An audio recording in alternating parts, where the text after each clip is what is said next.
Retornamos a esta entrega de Cátedra Médica ya en el plato fuerte de este día, miércoles del corazón.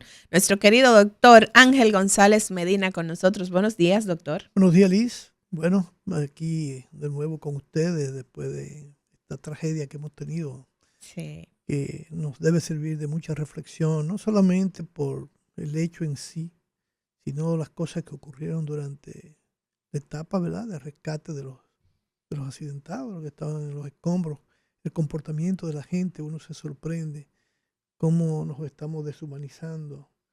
Y esto es penoso porque lo que debiéramos estar más humanizados, sobre todo en un país donde con tanta fe, con tanto deseo de ayudar a la gente que no tiene, que tiene muchas dificultades. Entonces yo creo que hay una responsabilidad muy grande para las próximas décadas de todos los que tenemos que ver con educación a la población. Sí, es así. Pero yo soy de los que pienso que los buenos somos más, de que hemos visto también una actitud de mucha solidaridad en el pueblo dominicano, que tenemos ahí unos cuantos ciudadanos que nos inmutan, que no empatizan, pero la mayoría de la población dominicana pues se ha sumado a este duelo colectivo, a las medidas que se han tomado, mucha gente que fue a donar sangre, o sea que podemos seguir pues con esas buenas acciones contagiando a aquellos que no tienen los mismos sentimientos y que a veces no entienden la magnitud de situaciones como estas y se vuelven indiferentes, como usted bien Claro, no, menciona. eso es cierto, la solidaridad de toda la población dominicana que hoy todavía está sumergida en tristeza. Ujú. Y aquellos países que nos dieron su apoyo, ya sea de una forma de alguna comunicación, pero países que estuvieron presentes Sí. y que lo hicieron con mucho gusto, como vi la publicación de la gobernadora de Puerto Rico, cómo se Ujú. expresaba sobre nuestro país, lo cual nos debe comprometer a dar valor a lo que tenemos, porque no es posible que los que no viven aquí sienten una gran empatía por este país y nosotros, como tú dices, esa pequeña parte de la población, Ujú. que probablemente es por falta de orientación y educación. Sí, Sabe claro. que ese es uno de los graves problemas que tenemos todavía que resolver en el futuro. Es así. Bueno, hoy en Cardiología, este miércoles del corazón, vamos a estar hablando sobre guía de prevención cardiovascular a propósito de Semana Santa. Así que si usted tiene algunas preguntas que hacer, si usted es un paciente cardiovascular y necesita recomendaciones, recuerde que el doctor Ángel González Medina siempre está en la buena disposición de poder aclarar sus dudas. 809-682-9850 y 833-380-0062 son las líneas de contacto aquí en cabina. Doctor, ¿por qué debemos hablar de salud cardiovascular en estas fechas? Bueno, ¿Cuál es? ¿Qué es lo que pasa, doctor? mira, bueno, es muy importante. Podemos partir del hecho mismo de recordar siempre que la enfermedad cardiovascular es la principal causa de muerte en el mundo. Ujú. 18 millones de personas mueren cada año, de las cuales el 85% está representada por la enfermedad cardiovascular aterosclerótica, Ujú. que es la enfermedad cardiovascular que más afecta a la población.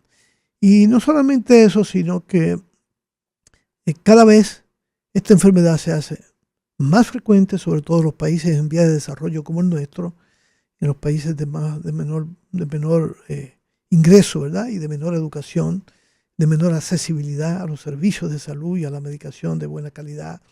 De tal manera que en este momento siempre hacemos un llamado, Ujú. no solamente a aquellos que estén enfermos o que tengan algún factor de riesgo, sino a aquellos que aparentemente estén sanos y que tienen factores de riesgo también.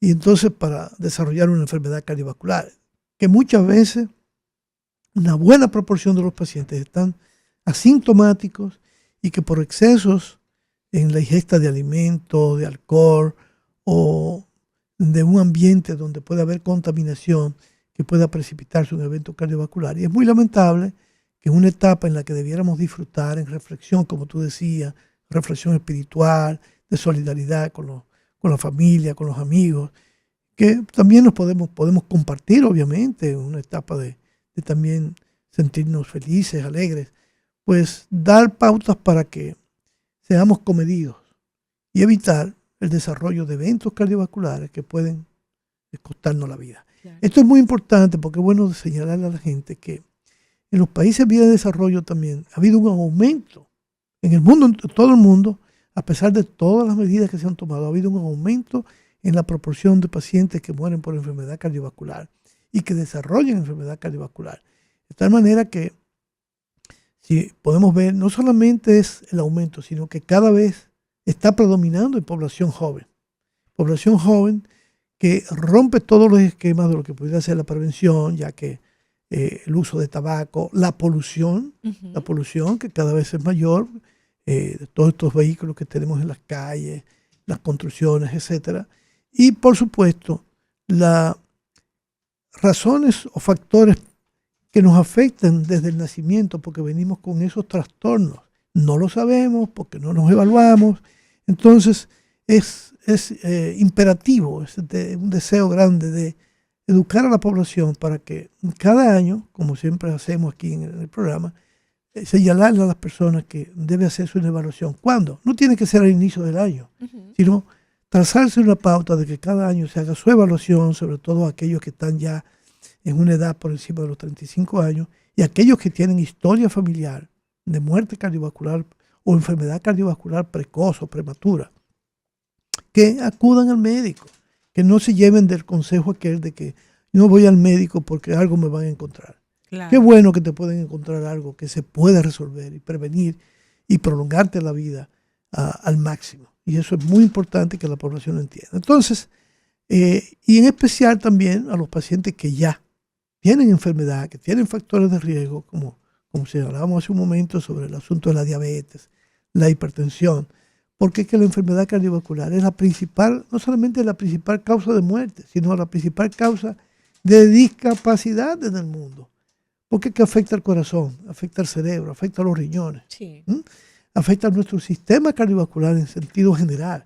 Y eso va a repercutir sobre cada uno de nuestros órganos, porque el que tiene, por ejemplo, un trastorno metabólico como la diabetes, o que tiene prediabetes, o que tiene manifestaciones de síndrome metabólico, en lo que está la hipertensión, está la obesidad. Bueno, se aumenta el riesgo cardiovascular de manera importante y puede dañar sus órganos, que puede incluir al hígado, como dije, el riñón, corazón y la salud en general, disminuyendo nuestra calidad de vida y nuestro tiempo de vida, que es muy importante hoy día y que, aunque afecta a la población mayor, al anciano, por la carga de riesgo que se va aumentando, especialmente por la edad, el paso de los años, sí. Pero cada vez la población joven es menor.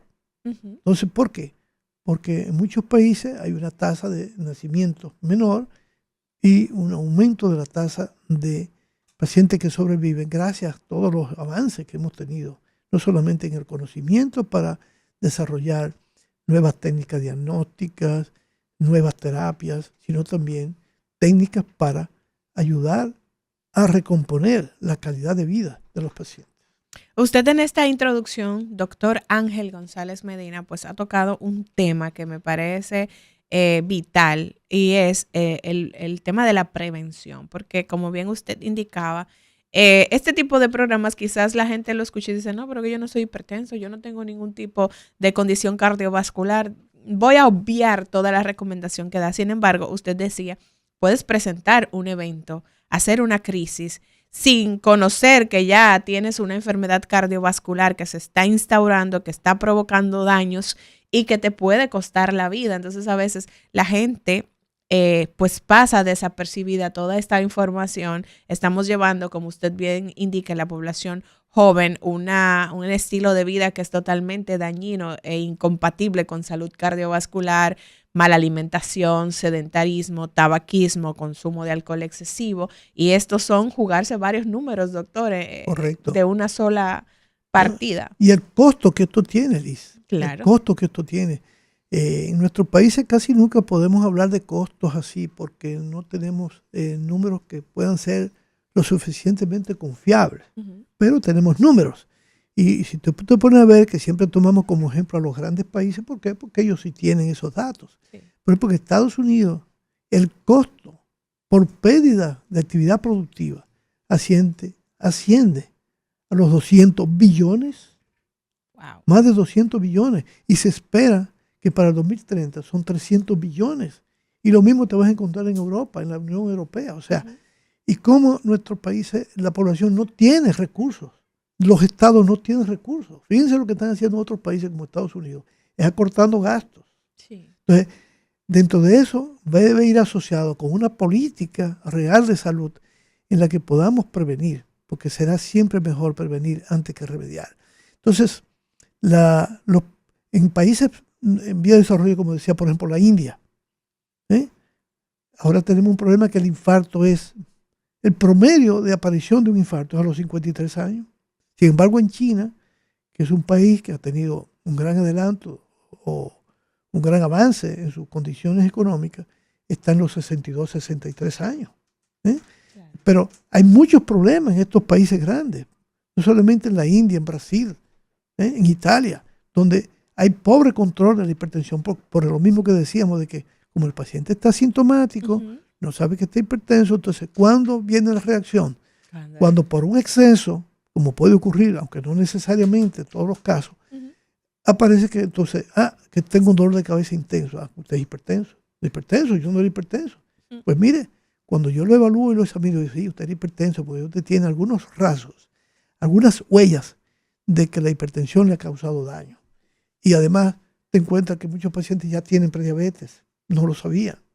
Porque tenemos demasiados factores que están contribuyendo a que nos enfermemos más temprano. Claro que sí. Antes veíamos que cuando hacíamos la historia clínica, siempre preguntábamos que si tenían familiar diabético el paciente. Y ya si no tenía familiar diabético, pues los médicos generalmente tenían la tendencia a no pensar que ese paciente tuviera diabetes. Hoy es al revés. Hoy es al revés. O sea, la diabetes no es una condición necesariamente relacionada con la herencia. Incluso vemos personas jóvenes que no tienen ese antecedente en ninguno de sus grupos familiares. ¿Y cómo desarrollan diabetes temprano? Por precisamente cambio en el estilo de vida, el sedentarismo, como tú decías, la ingesta excesiva de alimentos que tienen un alto contenido de carbohidratos y de grasas, que entonces van a ir lesionando su vida. El estado de estrés, que no lo contamos. La calidad del sueño, doctor. La calidad del Dormimos sueño. poco, vivimos Claro. estresados, comemos mal, no hacemos actividad física. O sea, estamos metidos pero mal. En una rueda que no para.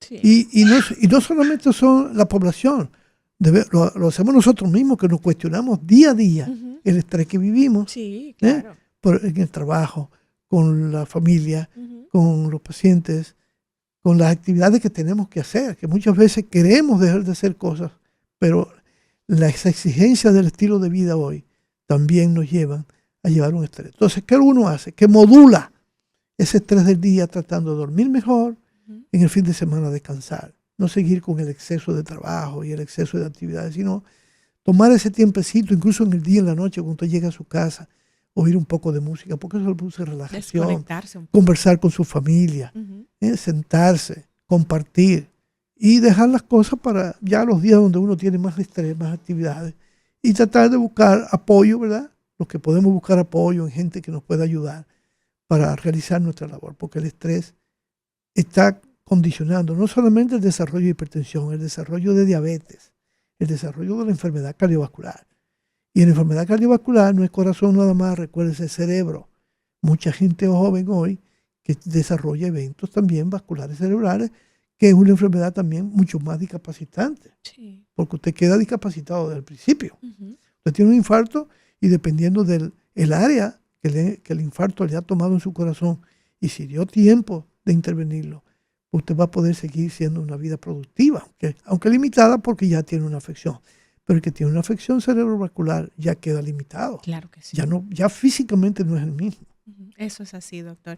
Doctor, y a la gente que nos escucha hoy, hablamos de salud cardiovascular en estas fechas porque hay cambios en las rutinas de la gente en estos días. Entonces, ¿cuáles de esos cambios, doctor, se constituyen en factores de riesgo para eventos cardiovasculares de todo lo que tradicionalmente hacemos en estas fechas? Bueno, el exceso de la ingesta de ciertos alimentos, ¿verdad? Vamos a llamarle así porque todo lo que entra por la boca se considera Doctor, como alimento. ¿usted come habichuela con dulce? Bueno, Vamos a, confiésese aquí, porque usted se cuida mucho. Yo tengo un tiempo que apenas la veo. Ay, doctor. Pues usted no apenas disfruta la veo, Semana Santa, doctor. Si puedo tomar un poquito, pero eso significa que entonces yo puedo tomar una pequeña taza, por ejemplo, como esta taza.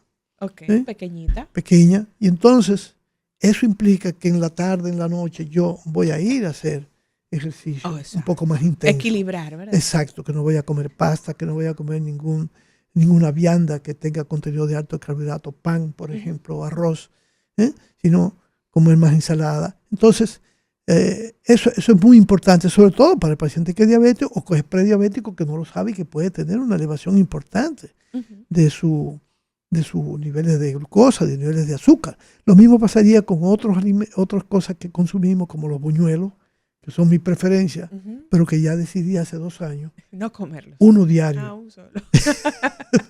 Uno diario. Póngalo ahí donde se pone, ¿verdad? Para que tome un poquito de gusto, porque son hechos de llame, lo que nosotros estamos acostumbrados a comer, que es una delicia. Entonces, ponlo ahí, pero sácalo seco de ahí. Que es totalmente sin almíbar, porque se puede saborear. Claro. No hay que hacer excesos. Entonces, porque yo creo que eso es mejor que hacer excesos. Y sobre todo, hay que recordar que los buñuelos también son fritos. Entonces, que ahí hay grasa y hay azúcar. Sí. Entonces, tenemos que, claro, hay personas que dicen, oye, pero entonces es exagerado, un buñuelo, eso no va para ninguna parte, eso es una bolita. Bueno, pero si usted no está mal, no sea tan psicotieso como yo, ¿verdad? Tan psicorrígido, sino que usted puede comerse 2, pero así, con muy poca almíbar, lo mínimo. Y disfrute con sus familiares. Y entonces usted son cosas que la puede comer 2 o 3 días sin tener que hacer exceso. Aumente, sobre todo en esta etapa que estamos de vacaciones, para hacer un poco más de ejercicio, hacer más actividad física. Y además, el otro gran problema, Liz, es la ingesta de alcohol. El alcohol, doctor, es un problema importante. Es un problema importante, más de lo que la gente piensa. ¿Sabe por qué? Porque por una parte la gente le encuentra que le gusta. Y por el otro lado, como dice la canción de los mexicanos, que ahí ahoga sus penas. Entonces, el llamar a compartir muchas veces llama a la toma de trago. Sí. Pero como estamos de vacaciones, nos vamos de lado y tomamos más de lo que debe ser. Y entonces eso puede contribuir, si usted está enfermo, a que su enfermedad no se controle adecuadamente. Y si no está enfermo, que pueda tener, porque por una gran ingesta de alcohol tú puedes hacer una crisis hipertensiva. Por supuesto. Claro. Y hay personas que con una gran ingesta de alcohol incluso pueden llegar a tener hasta paro cardíaco. Entonces, no hay que ser excesivo. Usted puede compartir en la comida su copa de vino, un par de copas de vino. Y si en la tarde se siente en ánimo y quiere compartir, pues un trago doble no le va a hacer daño. Sobre todo si usted no es un enfermo, no es un diabético, no es un hipertenso, o no está tomando medicaciones que pudieran tener una interacción con esa ingesta de bebidas alcohólicas. Que la gente manda las enfermedades de vacaciones, doctor, en estas fechas. Sí, yo creo que tú tienes mucha razón. Se olvidan de la medicación. Voy a acuñar eso ahora, esa frase, sí, a los pacientes, decirles, no me mandes las enfermedades de vacaciones, que ese es permanente. Claro. Como la medicación y el cuidado. Por supuesto que sí. Doctor, nosotros hablamos anteriormente del riesgo de un infarto en gente que quizás no tiene una enfermedad cardiovascular diagnosticada, que no ha presentado síntomas, sin embargo puede debutar con un evento importante como este que puede costarle la vida. En esta temporada, doctor, ¿cómo la gente puede identificar que alguien con quien está vacacionando, quizás estamos lejos en una provincia y está presentando tales síntomas? Primero, ¿cuáles son esos síntomas? ¿Cómo identificarlos a tiempo? ¿Y qué hacer si me encuentro lejos de la ciudad? Correcto. Fíjate, lo primero es, con relación al infarto, lo primero es si tiene un dolor en el pecho. Dolor en la región anterior del tórax, ¿verdad? Que puede ser en el centro, puede ser en un lado, puede ser una molestia en un brazo que no tiene explicación. Sobre todo en pacientes de relativamente, ¿verdad? Como dije, de edad media en adelante. Sí. Esto no quiere decir que no pueda ocurrir en una persona más joven porque desconoce su condición, pero sobre todo dolor que puede ser opresivo, o sea, como si lo estuvieran presionando el pecho, Muchas veces el dolor no es tan típico. El dolor, como dije, hay dolor que puede ser atípico, que sobre todo relacionado con esfuerzo físico o con situaciones de crisis momentánea, de discusión o de tener alguna preocupación importante, angustia, que lo pueda llevar a un exceso de trabajo en su corazón, que él no lo está percibiendo, y que tiene enfermedad, pero que él no lo sabe. Entonces, eso es muy importante. Y si esto se acompaña, por ejemplo, de sudoración fría, o de sensación de que le falta el aire, o de palpitaciones, acudir inmediatamente, no importa, a cualquier lugar y pedir que se le cuide. Y preferiblemente, como yo le digo, no, dígale que usted quiere que lo dejen ahí, aunque sea observo, o que lo observen 24 horas, o dónde acudir lo más pronto posible para que su situación sea esclarecida. Sí. Esto es muy importante. Hay personas que a veces no hay dolor, sino que la manifestación puede ser más silenciosa, por eso no tiene síntomas, y entonces ya debuta ya con un evento. Entonces lo otro es, por ejemplo, hay personas que comienzan a sudar. El paciente diabético, por ejemplo, tiene un 5% de ellos tienen eventos silenciosos o atípicos. Y otros van a tener también molestias atípicas, por ejemplo, un dolor en la espalda o en los hombros, o una presión en los hombros. O sea, algo que usted nunca ha tenido y que ahora usted normalmente hace un esfuerzo y hoy se levantó que no puede hacer un esfuerzo, no puede caminar porque se sofoca, se cansa, se fatiga. Entonces inmediatamente usted debe acudir al médico. ¿Qué puede hacer una persona que tiene un dolor o fatiga? Bueno, los que estén ahí, las personas dicen, bueno, mira, toma respiraciones más profundas porque eso es un mecanismo para que llegue un poquito más de oxígeno al corazón, no respire tan rápido, a respiraciones profundas, toma suficiente aire porque eso hace que el corazón también enlentezca sus latidos, trabaje menos y dar más tiempo que llegue a un centro donde lo puedan observar. Las entidades públicas están abiertas. Sí, claro. Eso no se va de vacaciones, eso no. Exacto, los centros médicos siempre están abiertos. Lo que hay es que sí asegurarse de que usted es el que tiene que cuidarse. Muchas veces fallamos porque un paciente viene, no, tú eres muy joven, eso probablemente es un dolor muscular. No, examíname bien y demuéstrame que yo tengo un dolor muscular. Claro. Porque no es lo mismo que yo te explore a que yo emita un comentario sin haberte explorado, sin haberte evaluado. Y eso es muy importante. Claro, nos falta mucho todavía, tenemos que condicionar nuestros hospitales, nuestros centros médicos, y que los médicos tengan más conciencia de lo que significa evaluar a un paciente, que puede estar conmigo ahora mismo, yo despacharlo y que media hora después me lo traigan con un infarto, porque yo mismo soy de los que digo que de que eso me pasa, engancho el estetoscopio, porque uno no debe pude sentirse muy identificarla mal, a tiempo, claro, algo que pudo haber sido riesgoso para un paciente. Muchas veces los que estén ahí, sobre todo si el paciente, por eso se procura que todo el mundo, y eso lo hemos estado hablando en estos días en la universidad, de cómo establecer un plan de formación que los estudiantes, un estudiante de secundaria no sepa, ni siquiera de secundaria, un estudiante puede ser de la primaria, cómo enseñarle la reanimación cardiopulmonar, por lo menos la parte básica, porque la parte avanzada se queda para el que ya conoce de qué administrar y qué hacer. Pero si usted se encuentra en una situación de un paciente que hace un paro cardíaco, ¿cómo usted lo puede reanimar? Y eso es muy importante y eso es clave. Entonces en nuestras escuelas ya eso debiera ser, antes de salir, por ejemplo, de la primaria para entrar a secundaria, ser algo no optativo, sino que sea obligatorio como parte de su formación, igual que en el bachillerato. Claro. Y en la universidad dice quítate, porque eso se está renovando, las guías se están renovando constantemente. Claro. Entonces, de eso pudiéramos hablar en un momento, de una forma más ilustrativa, en que pudiéramos venir un día, ver los muñecos, ver o hasta poner un video, ver cómo se hace rápidamente, cómo se hace la maniobra, dar masajes sobre el corazón, pero con bien hecho, de tal manera de que pueda ser efectivo. Y se dan 15 a 30 compresiones en el tórax por 2 respiraciones.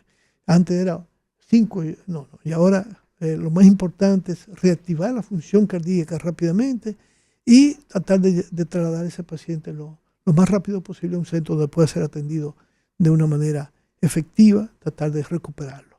En los últimos tiempos hemos visto mucha gente joven que se ha muerto así de manera súbita. Sí.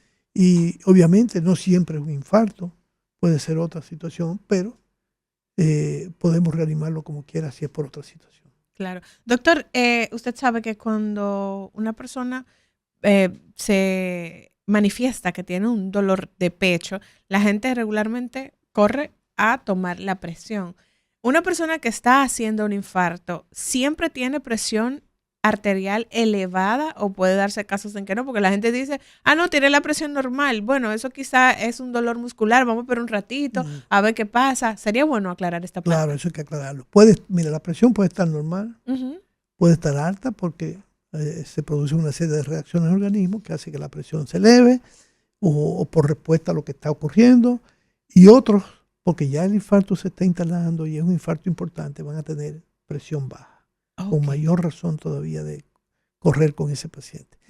Lo otro que tenemos que tomar en cuenta son los dolores de cabeza, que mucha gente lo achaca. Eso fue que tomé mucho ayer. Vaya a tomarse la presión, porque usted puede estar teniendo una presión arterial elevada. Y lo mismo volvemos. Usted no sabe qué condición usted tiene.